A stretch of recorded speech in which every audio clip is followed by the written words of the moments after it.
একেবারে শেষ পর্যায়ে আল্লাহ তাআলা ইব্রাহিমকে বললেন যে, ইব্রাহিম, তুমি মক্কা ছেড়ে যাওয়ার আগে মক্কাতে একটি ঘোষণা দাও, ঐতিহাসিক ঘোষণা, বিগ অ্যানাউন্সমেন্ট।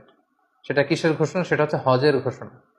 কিভাবে হজ শুরু হলো, তুমি হজের ঘোষণা দাও। সাইয়েদনা ইব্রাহিম আলাইহিস সালাম বললেন, আল্লাহ, এখানে কোনো মানুষ নেই, কোনো জনপদ নেই, কেউ নেই, আমি কার কাছে হজের ঘোষণা দেব?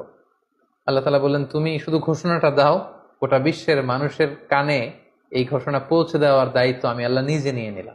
সুবহানাল্লাহি ওয়া বিহামদিহি।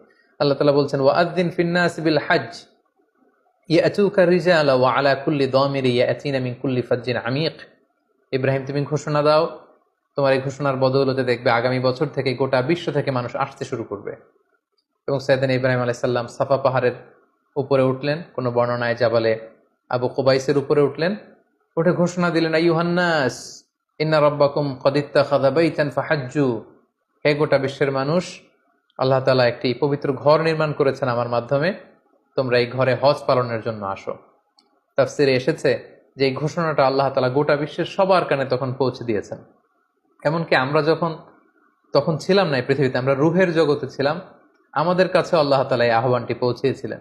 এবং রুহের জগতে আমাদের মধ্যে থেকে যারা লাব্বাইক লাব্বাইক বলে এটার আনসার আমরা করার সুযোগ পেয়েছি, তাদেরকে আল্লাহ তাআলা এই পৃথিবীতে কাবা জিয়ারতের এবং হজ পালনের সুযোগ দান করে থাকবেন।